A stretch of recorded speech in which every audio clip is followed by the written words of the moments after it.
welcome to Week in Geek, your new comics preview for April 20th. I'm Alec Holland. And I'm still the Chris Brown. This week, Alec, my top book is Black Dynamite. This book is fucking awesome. Pardon my language. That's the only way I could really describe Black Dynamite properly. You know what? This book looks like an old classic book. It feels like a classic book, and it feels like Black Dynamite. I am really afraid that most of you are going to see this and say, wow, that sounds kind of cool. And then good luck finding it. It's from Eighth Entertainment. It's $5.95. I don't know how well this book was ordered. I'm discovering personally that I don't think I ordered enough for as much as I loved it. I would like to put this in everybody's hands, but I don't have that many. So try and pick up your Black Dynamite. It's really, really good, fun stuff. And the first issue, the cover looks like the first issue of Luke Cage, Power Man. So how do you not love that? But yeah, April really should have done a better job, getting this thing out there and marketing it. I just don't think they did. But it is an awesome book and worth every bit of your $5.95. Hopefully it'll get a second printing if it sells out. Yeah, I'm sure it will. I'm sure they'll do something with it because I have a feeling it's sold out. I tried to get more, but we shall see. So, Alec, what do you have this week? Spoiler alert. Some of you will get that joke. For me, my top pick is Hate Annual number 9 from Fantagraphics Books and Peter Bagg. I have been a fan of Hate for a very, very long time. They only do it once a year. Right. It's gone from being a black and white book about a slacker in Seattle to now a full color book about, I guess, an aging family man in New Jersey. Okay. It's just as mean-spirited and biting and socially awkward as ever. I've been reading this book for forever. It's a great book. People will talk about books in the 90s were horrible. Well, you were just reading the wrong books because Hate started in the 90s. It was fantastic. If WeekNGeek were around back then, we could have warned you and had you reading this instead of reading Blood Strike or Blood Sport or Blood whatever. Young Force. Or Blood Hate. So yeah, that's my top pick, Hate Annual number 9. What else you got? Well, we're going to go with another, it seems like I started with the kind of creator-owned. I don't know if we're considering Black Dynamite creator-owned or not, but it's... So, next up, I've got Invincible. They just got done with the whole Viltrumite War, and that was a lot of fun. Had a really, really good time with that. Ended not quite the way I think people were expecting it to end. It kind of was very different, kind of a different feel, so now what? Well, he tackles a very, very tough topic here in Invincible. Lots of things have been going on with Adam Eve, and we don't really know. And then, good God, it gets really heavy. I'm surprised I can lift the book. It's so heavy this week. There's a lot of heavy subject matter in here. Interesting stuff, and I'm sure it's going to upset all of our conservative friends. And I'm sure we use that term loosely. Not conservative, but friend. Next up, Another Kirkman, Super Dinosaur.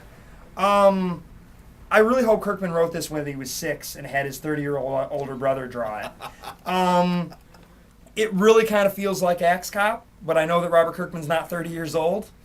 And then a big dinosaur fights the guy, and then the kid who's the main character is narrating everything, and he is awesome. And did I mention the main character's awesome? And then it's okay, it's fun. It's going to be a fun kid's book. I don't know if I'm going to be able to ride this thing out for that long. I'll probably read the next issue because I like Kirkman, I like dinosaurs or whatever, but it feels like a kid's book. Nothing wrong with that. It's, again, like I said, kind of has an Axe Cop-ish feel to it, but I know he's a grown man. Nothing wrong with that, just trying to get to a different audience, and I think it'll find it. Fun. It's not Invincible. It's not as heavy as Invincible. In fact, it's so light, I'm surprised it's not floating away. Then, Avengers. This book has been really fun. They're doing this whole thing with the Infinity Gems and the Hood. In the last issue of the Avengers, Parker Robbins meets up in the ethos somewhere with Thanos, who says, I believe you're going to be giving me those Infinity Gems. And then things get a little bit different. There was a moment here by the time it reached what looked like its conclusion where I was like, really? Well, what the hell did you do that for? And then it brings it back around and gives you a nice little punch in the face kind of at the end. And it's sort of in some ways, it certainly didn't finish the way I wanted it to, and goes off in some places that I didn't think it was going to, but that last page is a jumping point to, I'm sure, all kinds of other trouble in the future. So that was pretty fun. Tiny Titans, we can't say enough good things about Art Baltazar and Franco. Just two awesome dudes. The book is a riot. You know, if you've got kids, if you don't have kids, it's a fun book about the Teen Titans in elementary school. In this particular issue, some red capes get thrown in the laundry, so everyone's wearing pink. What's the title? I like pink very much, Lois. Yeah, it's a little bit of a strange innuendo for a kid's book. I don't think any of them know where it's coming from, but I wonder if Smith's had anything to do with that. Yeah, I wonder. I didn't even look at it that way. Now I feel dirty. Then up next is issue 2 of Sigil. I really liked that first issue. It really caught me off guard. If you remember a month ago, how I really like this book and didn't know how much I was going to. And second issue, I still like it. It's still good. Having fun with it. Let's see where it's going. You know, it's definitely jumping headlong into its story now, and we'll see where it goes. Kind of enjoying that cross-gen stuff. That cross-gen, welcome to Marvel. Doing a great job over there. Then we got Wolverine and Jubilee number 4. That's the end of this mini-series here. It was the Curse of the Mutants Aftermath. Wolverine dealing with Jubilee as a vampire. It's been pretty good, and I'm curious to see how this thing's going to conclude. Then we've got Spectacular Spider-Man number 1000. I don't understand why they do these 1000 thing. We're going to throw an extra number on it. Marvel can't count. They can't. But it's basically, it looks like a team up with Punisher, and then in the back you've got a reprint of Amazing number 129. So if you always wanted to read that first appearance of Punisher and you don't want to shell out the big money, because that book does not look like it's coming down in price anytime soon, it just keeps going up. Even with shitty Punisher movies, that thing still goes up. Even with crappy Punisher movies, and I tell you what, the book doesn't even hold an audience. But that thing just keeps going up. So I'm kind of looking forward to reading that. And if I didn't mention Black Dynamite number 1. Try and pick that up if you can find it. Nice. So what are you looking at here?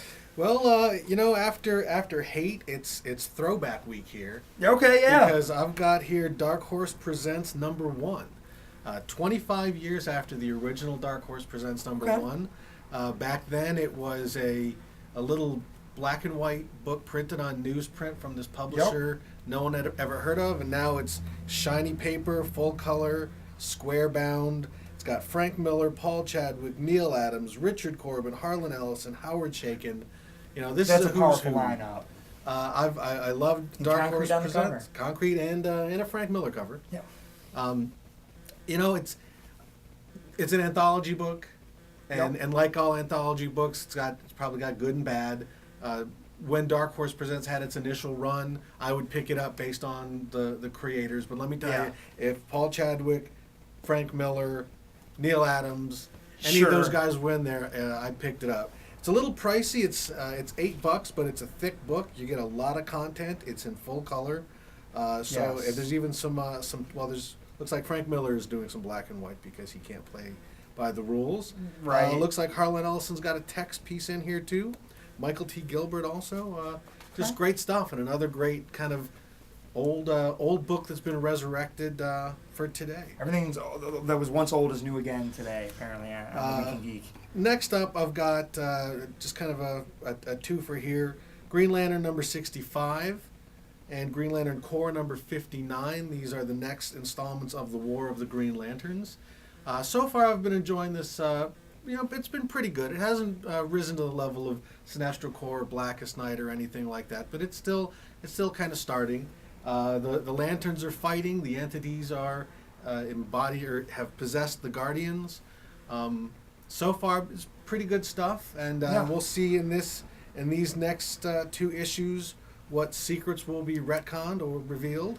Our 4 major lanterns cannot wear their Green Lantern rings because there's the imperfection in the ring or in the lantern.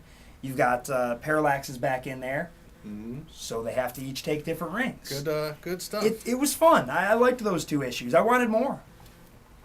Next up for me is Uncanny X-Force. How many of You these said you've have been come liking out? that book.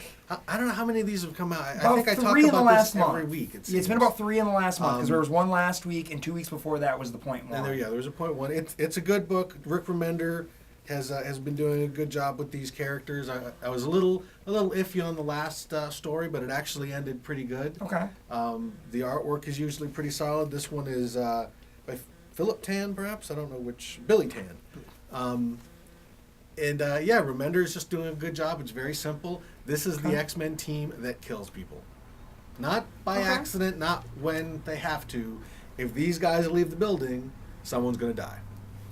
That's how it goes. Next up on the other end of the spectrum is Young Justice #3. This is based on the cartoon on Cartoon Network, written by Art Balthazar and Franco of Tiny Titans. Yes. And this is yet another take on the Teen Titans. This time they call it Young Justice, though. Mike Norton on the artwork. It's a great cartoon. I've been enjoying it quite a bit. Fun. DC just always seems to knock it out of the park with their cartoons, and this one is no exception. This kind of fills in the gaps. All right. The first or the zero issue of this actually happened between scenes in the pilot.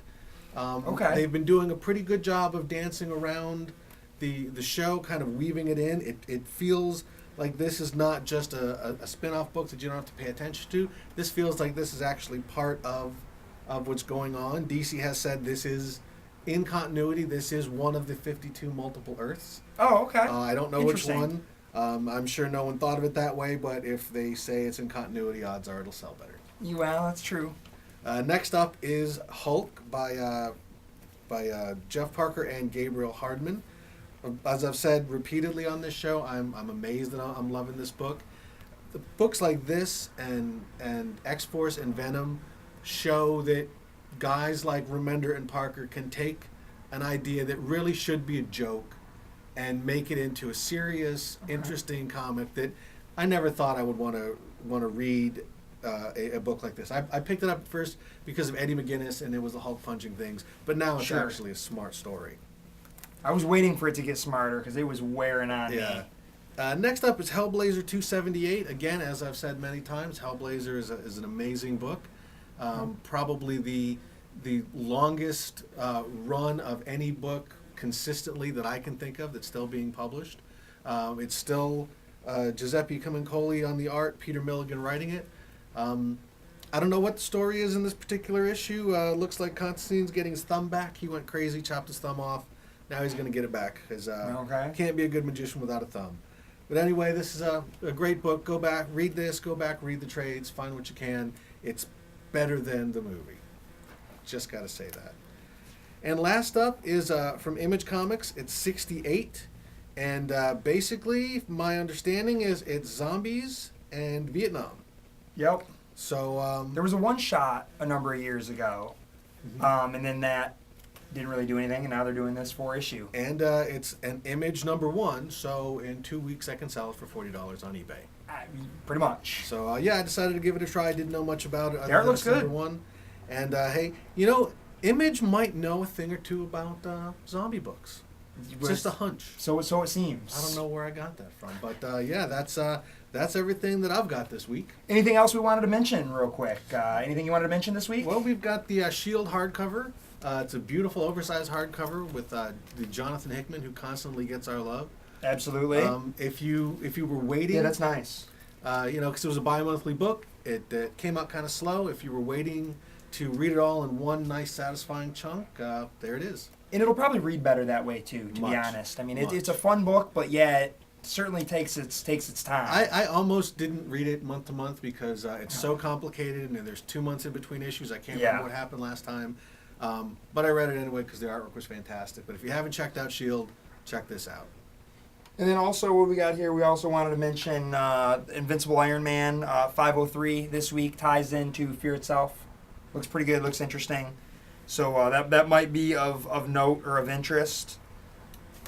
But other than that, it seems like we got it done quicker, a little bit shorter this week than normally. So with that is your Week in Geek.